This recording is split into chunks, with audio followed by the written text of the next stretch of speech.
যদি খেলা আমাদের কলকাতায় এসে যদি বাংলাদেশ খেলতো তাহলে বাংলাদেশের সমর্থকরাও আসতে পারতেন খুব ঘরের কাছে, খুব ভালো হতো জিনিসটা। কিন্তু এখন যা পরিস্থিতি দাঁড়িয়েছে তাতে আপাতত আমি দেখতে পাচ্ছি যে ভারতের এই বছরই বাংলাদেশে সফর করার কথা ছিল, ধরে নেওয়া যায় সেটাও হবে না।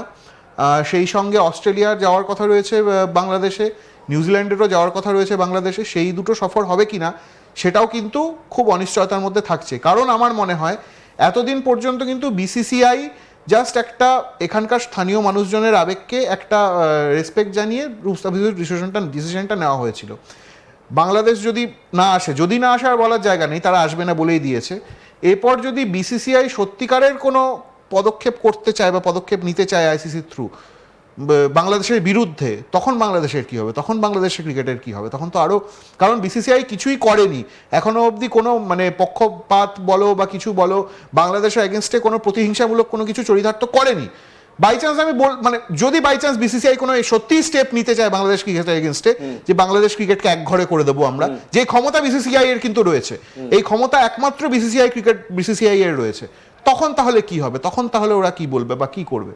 তো সব মিলিয়ে এইভাবে আমার মনে হয় না এইভাবে ডিসিশনটা নেওয়ার দরকার ছিল অনির্বাণ। এখন এইরকমভাবে একটা মানে তারা ভারতে যদি আসতেন আমার মনে হয় না কোনো ক্ষতি। আর আসিফ নজরুল আরও একটা কথা বলেছেন যে তাকে যখন জিজ্ঞেস করা হয়েছিল যে না গেলে কি ক্ষতি হবে, তিনি তখন বলছেন গেলে কি ক্ষতি হবে সেটা আপনারা বিবেচনা করুন। আচ্ছা, হ্যাঁ হ্যাঁ, এটা তিনি বলেছেন।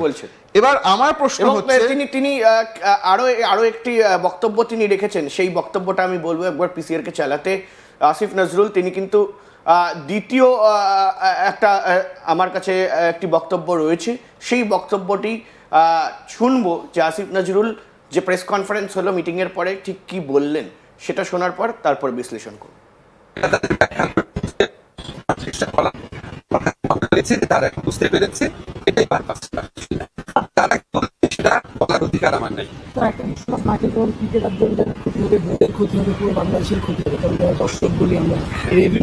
বিশ্বকাপ খেললে বাংলাদেশ কি ক্ষতি হবে সেটাও আপনাদের বিবেচনা নেওয়া উচিত। মাথা নত করে নিজের দেশের মানুষকে সিকিউরিটি রিস্কের মধ্যে ফেলে এই আঞ্চলিক রাজনৈতিক পরিস্থিতি বিবেচনা না করে একটা জেনুইন রিস্কের মধ্যে নিজের দেশের শুধু খেলোয়াড় না দর্শক তারা বুঝতে পেরেছে এটাই তারা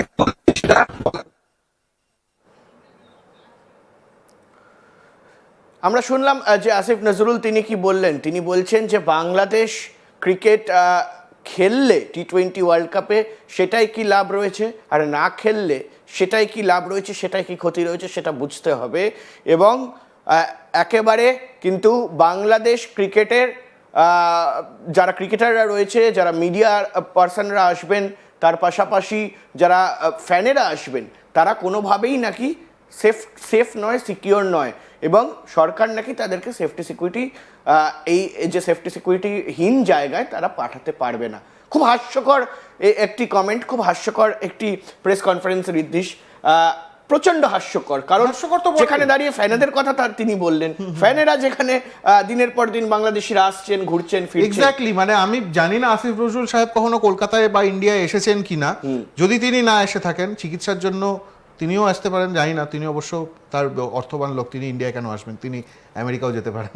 যাই হোক, কিন্তু আমার বলার মূল বক্তব্যটা হচ্ছে যে আপনারা যদি আসেন, মানে এখন কিছুটা কমেছে 2024-এর পর থেকে, তাও এখনো পর্যন্ত মেডিকেল ভিসায় মানুষজন আসছেন, চিকিৎসা করাচ্ছেন, ফিরে যাচ্ছেন, কম সংখ্যক মানুষ হলেও আসছেন। এবং এখনো পর্যন্ত আমরা এমন কোনো ঘটনা শুনিনি কোথাও, না দক্ষিণ ভারতে না পূর্ব ভারতে, যেখানে কোনো বাংলাদেশির সঙ্গে কোনো রকম কোনো অপ্রীতিকর ঘটনা আমরা এখানে ঘটেছে। আমাদের সামনে স্প্ল্যানেডে নিউ মার্কেটের ওখানে আমি যদি এখনই চলে যাই, এখনও আমরা ওখানে কয়েকশো বাংলাদেশিদের আমরা পেয়ে যাব ওখানে। কিন্তু তাদের সঙ্গে কি কেউ বলতে পারবে তাদের সঙ্গে কোনো খারাপ ঘটনা বা কোনো অপ্রীতিকর ঘটনা, কোনো হামলার মতো ঘটনা তাদের সঙ্গে ঘটেছে? কোনো এরকম ঘটনার কোনো নজির নেই।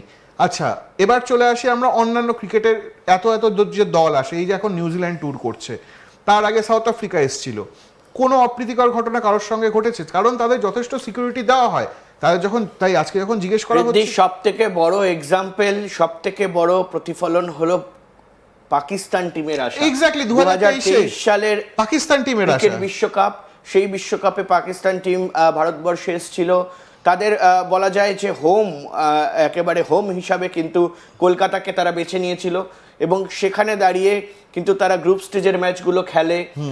একাধিক ম্যাচ কলকাতার মাটিতে পাকিস্তানের হয়েছিল এবং পাকিস্তান শুধু তাই নয়, পাকিস্তান এখানে এসে বিভিন্ন জায়গায় ঘুরে বেড়ানো, গলফ খেলা, বিরিয়ানি খাওয়া, তার পাশাপাশি শপিং করা, কলকাতার শপিং মলে শপিং করা, এই ধরনের চিত্র কিন্তু আমরা দেখি।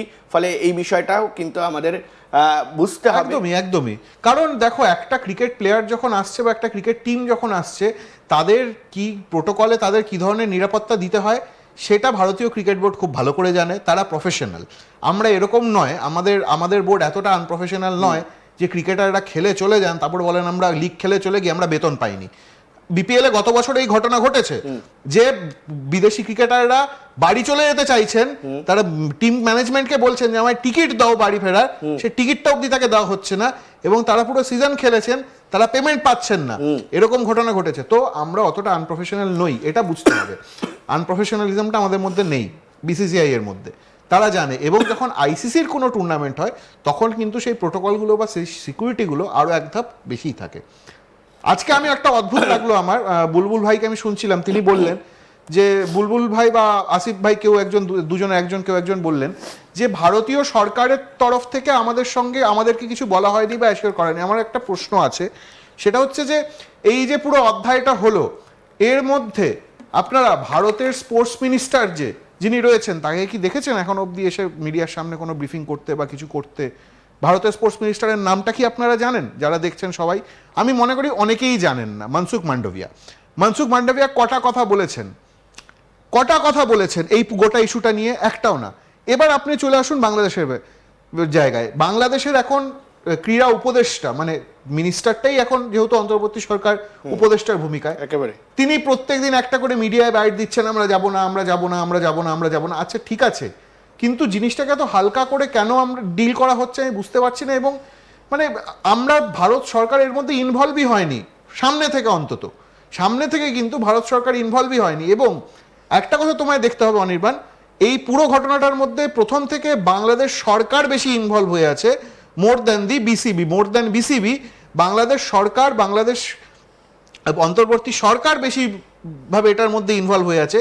এবং ক্রিকেটীয় যে কোনো সিদ্ধান্ত এই ঘটনাটার, মানে আমার মুস্তাফিজুরের ঘটনার পর থেকে ক্রিকেটীয় যে কোনো সিদ্ধান্ত বাংলাদেশ সরকার নিচ্ছে, বাংলাদেশ ক্রিকেট বোর্ড নিচ্ছে না। একেবারেই তাই। এবং তার পাশাপাশি কিন্তু আমরা দেখেছি যে স্পষ্টত কোথাও গিয়ে বাংলাদেশ সরকার তারা না চেয়েও, তারা না যাচাই করে বাংলাদেশ ক্রিকেট